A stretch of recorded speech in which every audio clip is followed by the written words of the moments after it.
अंदर आना है। अगर ब्रेन जैसे जंक्शन हुए तो वो तो प्लाज्मा प्रोटीन को पास ही नहीं करने देंगे। तो इस वजह से जो लिवर की कैपिलरीज हैं उनके सेल्स के बीच में काफी गैप्स होते हैं, ताकि जो लार्ज साइज मॉलिक्यूल्स हैं जैसे कि प्लाज्मा प्रोटीन है वो भी ब्लड के अंदर एंटर हो सकें। तो दो एक्सरसाइज पढ़ी अभी तक हमने। ब्रेन के अंदर टाइट जंक्शन होते हैं जिस वजह से स्मॉल मॉलिक्यूल्स पास कर पाते हैं, और लिवर के अंदर काफी वाइड ओपन गैप्स होते हैं जिसकी वजह से अ फ्यू लार्जर सब्सटेंसेस जैसे कि प्लाज्मा प्रोटीन वगैरह भी पास कर पाती हैं। तीसरी एक्सेप्शन आती है हमारे पास गैस्ट्रो इंटेस्टिनल कैपिलरी मेम्ब्रेन की। ठीक है, जो हमारे पास जीआईटी होता है उसका वो बता रहे हैं कि मिड वेव साइज होता है इसका, ना बहुत ज्यादा ना बहुत थोड़ा। लिवर में काफी ज्यादा गैप था, ब्रेन में बहुत थोड़ा गैप था, और जीआईटी में इंटरमीडिएट गैप होता है। ठीक होगी बात। और last but not the least जो एक्सेप्शन डिस्कस कर रहे हैं वो है glomerular capillaries of the kidneys. मैंने आपको पहले बताया था कि किडनीज के अंदर क्योंकि यहाँ पे जो ब्लड में से प्लाज्मा फिल्टर आउट हो रहा होता है, यूरिन की फॉर्मेशन होनी होती है, तो किडनीज के अंदर जो ग्लोमेरुलर कैपिलरीज है उसकी बहुत ज्यादा परमेबिलिटी होती है। ठीक है, तो डेफिनेटली बात है जब परमेबिलिटी ज्यादा होगी तो कुछ कैरेक्टरिस्टिक्स भी उसके फर्क होंगे। अब क्या फर्क कैरेक्टरिस्टिक्स होते हैं? सेल्स के अंदर एक तरह से आप कहते सुराख होते हैं। अभी एक तो हम डिस्कस कर रहे थे ना, सेल्स के बीच की स्पेसेस, सेल्स के बीच में ज्यादा स्पेस है, सेल्स के बीच में थोड़ी स्पेस है। जो ग्लोमेरुलर कैपिलरीज है इनके सेल्स के अंदर तकरीबन सुराख होते हैं, पोर्स टाइप चीजें होती हैं। मतलब सुराख इस तरह का होता है कि बहुत फाइन सा एक डायाफ्राम होता है सिर्फ जिसने सुराख को बंद किया होता है, वरना ऑलमोस्ट एक पोर ही होता है। ठीक है, तो वो यहाँ पे बताया था glomerular capillaries of kidneys numerous small oval windows called fenestrae मौजूद होते हैं यहाँ पे। इसी की वजह से इन कैपिलरीज को हम फेनेस्ट्रेटेड कैपिलरीज भी कहते हैं। फेनेस्ट्रेटेड कैपिलरीज अगेन हम हिस्टो में ज्यादा डिटेल से डिस्कस कर रहे होते हैं, लेकिन यहाँ पे आपका समझ में आ गई कि जो endothelial cells of the capillaries of kidneys हैं उन सेल्स के अंदर सुराख होते हैं, और सुराख की वजह से सुराख होगा। और जब यहाँ पे सुराख होगा तो जाहिर सी बात है कि कैपिलरी के अंदर जो ब्लड जा रहा है उसके कुछ सबसे को बाहर निकलना बहुत आसान हो जाएगा, परमिबिलिटी काफी ज्यादा हो जाएगी। ये जो एक्सेप्शंस थी इनमें अगर किसी को कंफ्यूजन है तो पूछ सकता है। ठीक है सर। नहीं है। Okay sir. नहीं है। फिर आगे चलते हैं फ्लो ऑफ ब्लड की तरफ। अच्छा, यहाँ पे एक डेफिनेशन आती है हमारे पास वेजो मोशन की। वेजो मोशन की जो डेफिनेशन है ना उसका डायरेक्टर में दो जगह पर जिक्र किया हुआ है। जहाँ पे वो बता रहे होते हैं कि degree of opening and closing of Meta arteriole, और आगे एक जगह पे वो कहते हैं कि the blood flow through the capillary is called as vasomotion। अब ये चीज थोड़ी सी कंफ्यूजिंग हो जाती है, तो आपने समझना है वेजोमोशन बेसिकली होता क्या है। पहले मैंने आपको बताया कि जिस टिश्यू को ऑक्सीजन की रिक्वायरमेंट ज्यादा होती है वहां पे वेसोडाइलेशन होती है, वहां पे ब्लड फ्लो इंक्रीज किया जाता है। ठीक, और जिस टिश्यू को रिक्वायरमेंट कम होती है वहां पे ब्लड फ्लो डिक्रीज कर दिया जाता है। तो बेसिकली यहाँ पे भी यही बात हो रही है कि जहां पे ऑक्सीजन की कंसंट्रेशन कम है यानी ब्लड ज्यादा भेजने की जरूरत है, वहां पे ओपनिंग होती है, मेटा आर्टेरियोल्स की ओपनिंग होती है। ज्यादा मेटा आर्टेरियोल्स ज्यादा कैपिलरीज में ब्लड भेजते हैं। ठीक है, और जहां पे जारी बात है ऑक्सीजन की रिक्वायरमेंट कम होगी वहां पे क्लोजिंग होती है, वेसो कंस्ट्रिक्शन हो रही होती है, वहां पे कम ब्लड भेजा जा रहा होता है। तो ये जो ओपनिंग एंड क्लोजिंग की वजह से ब्लड फ्लो में इंक्रीज और डिक्रीज आ रहा है, इसको हम कहते हैं वेजोमोशन।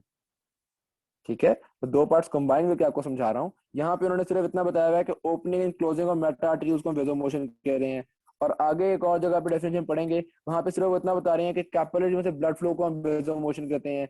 अब हकीकत क्या है अब अपने समझ में, मतलब डायरेक्टर ने दो एंगल से एक ही चीज समझाने की कोशिश की हुई है। वो चीज क्या बनती है, डेफिनेशन ये बनेगी कि ओपनिंग और क्लोजिंग की वजह से जो मेटा आर्टरीज या कैपिलरीज के अंदर ब्लड फ्लो इंक्रीज और डिक्रीज हो रहा होता है, इसको हम नाम देते हैं वेजो मोशन। और ये इंक्रीज और डिक्रीज किस बेस पे हो रहा होता है? कंसंट्रेशन ऑफ ऑक्सीजन की बेस पे। अगर तो किसी टिश्यू को ज्यादा ऑक्सीजन रिक्वायर्ड है तो वहां पे ज्यादा ब्लड भेजा जाएगा, और किसी टिश्यू को कम ऑक्सीजन रिक्वायर्ड है तो वहां पे कम ब्लड भेजा जाएगा। तो ये तो बहुत सिंपल सी चीज आपने समझनी है। हमारे पास एक कैपिलरी बेड है ना, मिसाल के तौर पे ये में एक आर्टरी आई है, ठीक है, और ये आर्टरी डिवाइड कर गई है बहुत सारी कैपिलरीज में, और ये कैपिलरीज मिल के फिर आगे बन गया आपके पास एक वेन्यूल। अब ये आर्टरी थी, ये आर्टेरियोल था, और ये वेन्यूल था। अब ये कैपिलरीज हैं। ये कैपिलरी बेड बहुत एक्सटेंसिव है, इसमें बहुत ज्यादा कैपिलरीज मौजूद हैं। कैपिलरीज कुछ स्ट्रिक्ट हुई होंगी, कुछ थोड़ी सी डायलेट हुई होंगी, तो कुछ में से थोड़ा ज्यादा ब्लड गुजर रहा होगा, उसकी कैरेक्टरिस्टिक्स थोड़ी थोड़ी वेरी कर रही होती हैं। ठीक है, अब होता क्या है जब हमने ब्लड फ्लो इंक्रीज करना होता है तो ज्यादा ब्लड गुजारने वाली कैपिलरीज की तादाद बढ़ जाती है। मिसाल के तौर पे अगर ये 100 कैपिलरीज है तो पहले ऑलमोस्ट 50 कैपिलरीज ज्यादा ब्लड भेज रही थी और बाकी बाकी 30 कैपिलरीज थोड़ा ब्लड भेज रही थी और 20 बिल्कुल बंद थी। समझ गए बात को? जिस वक्त हमने ज्यादा ब्लड फ्लो करना था, ब्लड फ्लो इंक्रीज करना था, 100 कैपिलरीज में से 50 की बजाय 70 ने बहुत ज्यादा, और 30 की बजाय सिर्फ 20 ऐसी कैपिलरी थी जो थोड़ा ब्लड गुजार रही थी। ठीक है, और यहाँ पे आप देख सकते हैं कि सिर्फ 10 कैपिलरी ऐसी होंगी जो कि क्लोज्ड रह जाएंगी। क्लोज्ड कैपिलरीज ओपन हो रही हैं और जो कंस्ट्रिक्टिव थी वो डायलेट हो रही हैं। तो ये आप देखते हैं कैपिलरी बेड के अंदर एक डिफरेंस आ रहा होता है। लेकिन हम बेसिकली एक एक कैपिलरी को स्टडी नहीं करते। अब कोई कहता है कैपिलरी ब्लड में, कैपिलरी बेड में ब्लड फ्लो इंक्रीज किया, हम ये नहीं कहते यार इसमें इंक्रीज किया या इसमें इंक्रीज किया या इसमें इंक्रीज किया। जाहिर सी बात है, there are thousands of capillaries. हम एक एक कैपिलरी को नहीं देखते, हम एवरेज कैपिलरीज की देखते हैं। तो यहाँ पे वो बता रहे हैं कि एक एक कैपिलरी का रेट ऑफ ब्लड फ्लो नहीं देखते, average rate of blood flow देखते हैं। ठीक है, इसी तरह से कैपिलरीज के अंदर प्रेशर वेरी कर रहा है। किसी में ज्यादा ब्लड है तो ज्यादा कैपिलरी प्रेशर है, किसी में थोड़ा ब्लड है तो थोड़ा कैपिलरी प्रेशर है। लेकिन हम एक एक कैपिलरी का कैपिलरी प्रेशर डिस्कस नहीं करते, ओवरऑल कैपिलरी ब्लड की एवरेज डिस्कस करते हैं। तो इसको हम कहेंगे एवरेज कैपिलरी प्रेशर। और तीसरी चीज, जो ट्रांसफर ऑफ सब्सटेंसेस है, जो डिफ्यूजन ऑफ सब्सटेंसेस हो रही है, वो भी वेरी कर रही है। किसी कैपिलरी में ज्यादा है, किसी कैपिलरी कम है। लेकिन हम एक एक कैपिलरी की डिस्कस नहीं करेंगे, ओवरऑल बेड की देखेंगे परमिबिलिटी बढ़ रही है या बेड की परमिबिलिटी कम हो रही है। तो average rate of transfer of substances देखेंगे। यहां तक किसी को क्वेश्चन है तो पूछ ले, आगे फिर हम एक और टॉपिक स्टार्ट करने लगे हैं। ठीक है सर। कोई चीज ना समझ में आई हो, वेजो मोशन में कोई कंफ्यूजन हो? वेजो मोशन सर एक दफा उसकी डेफिनेशन फिर से वो मैं डेफिनेटली बोलता हूँ, द इंक्रीज और मैं पहले इंग्लिश में बोलता हूँ, पहले उर्दू में बोलता हूँ, फिर आपको मैं इंग्लिश में बताता हूँ। कैपिलरीज की ओपनिंग और क्लोजिंग की वजह से ब्लड फ्लो का कैपिलरीज में इंक्रीज और डिक्रीज करना वेजो मोशन कहलाता है। ठीक है, इसको हम कहेंगे द इंक्रीज और decrease of the blood flow through the capillaries due to the opening और closing of capillaries is called as vasomotion. समझ में आ गई बात? Yes sir. यस वैसे अगर इसकी मैं आपको डेफिनेशन बताऊं तो एक जो शॉर्ट बुक है, आमतौर पर रिकमेंड तो नहीं करते, लेकिन एक शॉर्ट बुक है जी सर, पता है। फिरदौस के अंदर इसकी जो डेफिनेशन है वो बहुत प्रिसाइज और बहुत अच्छी डेफिनेशन लिखी हुई है। ठीक है, गाइडलाइन में आपको उस तरह की डेफिनेशन ही मिलेगी। फिरदौस के अंदर इसकी वेजो मोशन की डेफिनेशन आगे हम देखते हैं। अभी तक हम स्टडी कर रहे थे। Okay sir. जी जी, सर वेजो मोशन जो है वो कैपिलरीज में सिर्फ होगी या वेन्स और आर्टरीज में भी होगी? नहीं, सिर्फ कैपिलरीज में। ओके। वैसे blood flow increase decrease veins में भी कर रहा होता है, आर्टरीज में भी कर रहा होता है, लेकिन ये जो टर्म वेजो मोशन है ये सिर्फ कैपिलरीज के हम यूज करते हैं। कैपिलरीज में ब्लड फ्लो बढ़ रहा है और कम हो रहा है, इस उतार चढ़ाव को, इस बढ़ने घटने को, इस इंक्रीज और डिक्रीज को इन द कैपिलरीज हम वेजो मोशन कहते हैं। Okay sir. सर एवरेज ठीक है? ब्लड फ्लो का अच्छा, अभी तक हम जो ट्रांसपोर्ट देख होता है? मैंने आपको बताया है कि जो कैपिलरी बेड होता है इसके अंदर कुछ कैपिलरीज में ब्लड फ्लो ज्यादा है, कुछ कैपिलरीज में ब्लड फ्लो कम है। लेकिन हम इंडिविजुअल कैपिलरीज को डिस्कस नहीं करते, हम ओवरऑल देखते हैं कैपिलरी बेड में ज्यादा आर्टेरियोल से कैपिलरीज बन रही हैं और कैपिलरीज फ्यूज करके आगे वेन्यूल्स बन रही होती हैं। ये जो ढेर सारी कैपिलरीज हैं जो एक आर्टेरियोल से, इस सारे को मिला के हम कहते हैं कैपिलरी बेड। हमने मिसाल के तौर पे इसमें 1000 कैपिलरीज हैं, हम ये नहीं कहते कि यार 200 कैपिलरीज में से इतना ब्लड गुजर रहा है, 300 में से इतना गुजर रहा है और बाकी 250 में से इतना, ऐसा नहीं करते। हम ओवरऑल बताते हैं कैपिलरी बेड में से ब्लड फ्लो इंक्रीज कर गया या कैपिलरी बेड का ब्लड फ्लो डिक्रीज कर। ठीक है, ठीक है सर। कोई कंफ्यूजन किसी और को? ठीक है, अब आगे हम ट्रांसपोर्ट को देखते हैं। हमने अभी तक डिस्कस किया, हमने जनरली डिस्कस किया कि पर्टिकुलर सब्सटेंसेस की बात करते हैं कि कौन सी सब्सटेंसेस किस तरह से पास करेंगे। एक बात तो ध्यान में रखनी है, कैपिलरीज के अंदर मेनली जो ट्रांसपोर्ट हो रही होती है थ्रू डिफ्यूजन हो रही होती है, यानी कि एनर्जी यूज नहीं हो रही होती, from higher concentration towards lower concentration जा रहा होता है। और डिफ्यूजन किस चीज पर डिपेंड कर रही होती है, ये थर्मल मोशन पर डिपेंड कर रही होती है। जो काइनेटिक एनर्जी होती है मॉलिक्यूल्स की, जो मॉलिक्यूल्स हर वक्त मूव कर रहे होते हैं अपनी एनर्जी की वजह से। ठीक है बात। तो अब हम एक एक पर्टिकुलर सब्सटेंस की बात करते हैं, कैपिलरी मेम्ब्रेन के क्रॉस जाते हैं। तो लिपिड सॉल्युबल के लिए तो बहुत आसानी है। क्यों आसानी है? मिसाल एग्जांपल जो है लिपिड सॉल्युबल की, वो ऑक्सीजन और कार्बन डाइऑक्साइड आती है।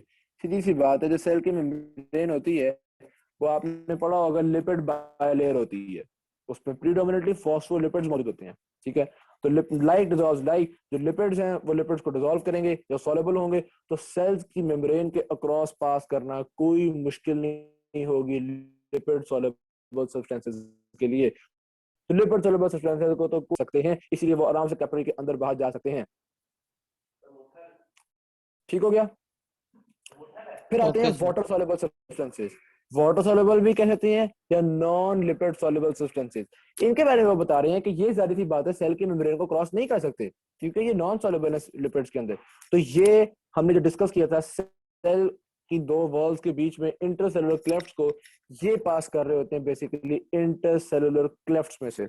अब ज़हन में एक सवाल पैदा होता है कि यार ये मिसाल के तौर पे ये आपके पास कैपिलरी है, इस कैपिलरी का अगर आप ओवरऑल एरिया देखें तो बारीक बारीक जगह होती है, तो क्लेफ्ट का सरफेस एरिया बहुत थोड़ा होगा। ठीक है, तो इसका मतलब वाटर सॉल्युबल सब्सटेंसेस बहुत थोड़े पास कर सकेंगे? नहीं, ऐसा नहीं है। माना कि क्लेफ्ट्स बहुत थोड़े एरिया में होती हैं, ओवरऑल अगर सरफेस एरिया देखा जाए तो उसमें क्लेफ्ट का सरफेस एरिया बहुत थोड़ा होता है अनडाउटेडली।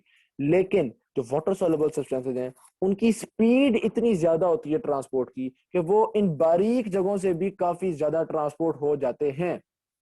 एरिया थोड़ा है लेकिन डिफ्यूजन की स्पीड बहुत ज्यादा है, और स्पीड ज्यादा होने की वजह से हम बताते हैं कि उनकी भी काफी डिफ्यूजन हो जाती है। तो यहाँ पे बता रहे हैं कि 80 times as great as the rate at which plasma itself flow. जितनी स्पीड से प्लाज्मा फ्लो कर रहा है ना, उससे भी कोई 80 टाइम्स ज्यादा स्पीड है इस ये जो ट्रांसपोर्ट हो रही है इसकी।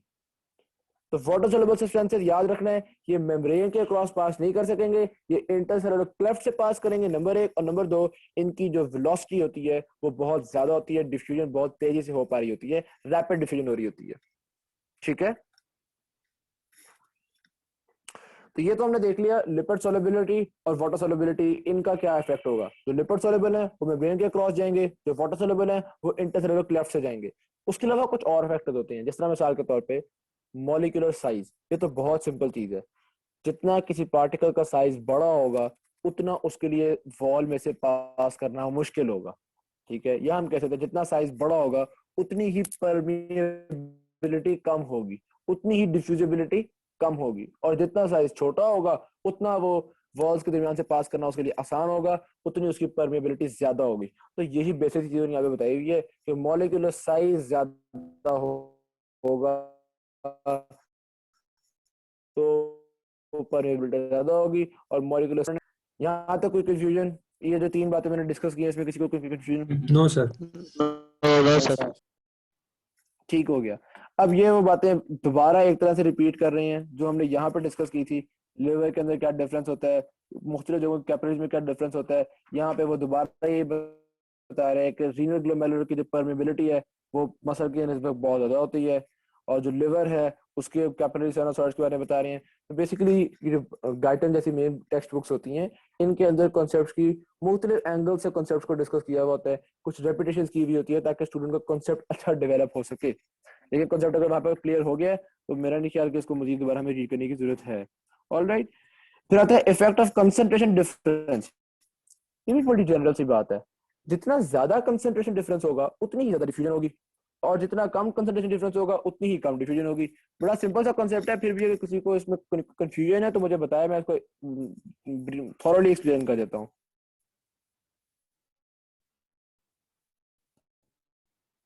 नहीं सर, कंसंट्रेशन डिफरेंस ठीक है बस। Plain, sir. कर दो एक्सप्लेन। ऑलराइट, एक मेम्ब्रेन है आपके पास, ठीक है, मैं इसको दो पार्ट्स में डिवाइड कर रहा हूँ, एक इस पार्ट को डिस्कस करने लगे हैं और एक इस पार्ट को डिस्कस करने लगे हैं। इस साइड पे अगर आप देखें तो आपके पास बहुत ज्यादा कंसंट्रेशन में सब्सटेंसेस मौजूद हैं,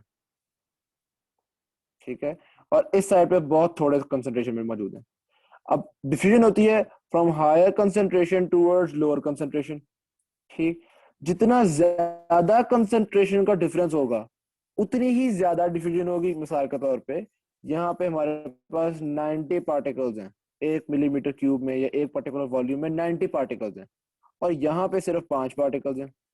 तो कंसंट्रेशन डिफरेंस देख रहे हैं कितना बड़ा है, ये ऑलमोस्ट 85 का कंसंट्रेशन डिफरेंस आ रहा है। इस पार्टिकल्स की डिफ्यूजन भी ज्यादा होती है। उसके बरक्स अगर मैं ये डिस्कस करूं, इसमें मिसाल के तौर पे यहाँ पे है आपके पास 1 मिलीमीटर क्यूब में 10 पार्टिकल्स, और यहाँ पे वही 5 पार्टिकल्स, ये 1 2 3 4 5, ठीक है। अब यहाँ पे देखें तो कंसंट्रेशन डिफरेंस बहुत थोड़ा सा है, सिर्फ 5 का कंसंट्रेशन डिफरेंस है। तो यहाँ पे कंसंट्रेशन ग्रेडियंट कम है, डिफ्यूजिबिलिटी कम होगी। इसकी मिसाल आप ऐसे भी ले सकते हैं कि दो क्लासरूम्स हैं, दो क्लासरूम के बीच में मिसाल के तौर पे आप समझ लें कि उन दो क्लासरूम को कनेक्ट करने वाले एक दो दरवाजे लगे हुए हैं, कि ये एक क्लासरूम है, ये दूसरा क्लासरूम है, और इसके बीच में दरवाजे हैं। समझ में आ गई बात। अब एक क्लासरूम में तो आपने बिठा दिए 200 बच्चे, वो एक दूसरे के ऊपर बैठे हुए हैं, वो फंसे पड़े हैं बेचारे, और एक क्लासरूम में बिठा दिया आपने सिर्फ 2 बच्चे। अब जैसे ही आप ये दरवाजा खोलेंगे तो बहुत ज्यादा स्पीड से बच्चे यहाँ से यहाँ जाएंगे, क्यों? कंसंट्रेशन का डिफरेंस बहुत ज्यादा है। उसके बरक्स इस क्लास में हो मिसाल के तौर पे 102 बच्चे, और इस क्लास में हो 98 बच्चे, तो बहुत थोड़ा सा फर्क है। दरवाजा खोलेंगे तो ए भी बाय द वे 1 2 बच्चे यहाँ पे चले जाएंगे, वो ठीक है, वरना होते अपने दोस्ती की वजह से यहीं पे बैठे रहे, दिल किया तो यहाँ पे चले जाएंगे। तो अब क्यों थोड़े बच्चे जा रहे हैं? क्योंकि डिफरेंस बहुत थोड़ा है। तो यही कॉन्सेप्ट यहाँ पे है, जब कंसंट्रेशन ग्रेडियंट है तो डिफरेंस थोड़ी होती है। समझ आ गया? जी सर। ठीक हो गया। अब आगे आता है हमारे पास इंटरस्टिशियम एंड इंटरस्टिशियल फ्लूइड। अब ये बेसिकली क्या है, हमारे बॉडी के अंदर ब्लड वेसल्स हैं, कैपिलरीज हैं, ठीक हो गया। उसके अलावा बाकी पे ये कैपिलरीज कहाँ तक जा रही होती हैं? टिश्यूज को सप्लाई कर रही हैं, और टिश्यूज में ब्लड फ्लो को रेगुलेट कर रही होती हैं, ब्लड को पहुंचा रही हैं टिश्यूज तक। टिश्यूज क्या होते हैं? बेसिकली सेल्स का एक मैस होता है, सेल्स के बने हुए टिश्यूज होते हैं, ठीक है। अब ये जो टिश्यूज के सेल्स हैं, इनके बीच में जो स्पेसेस होती हैं, इन स्पेसेस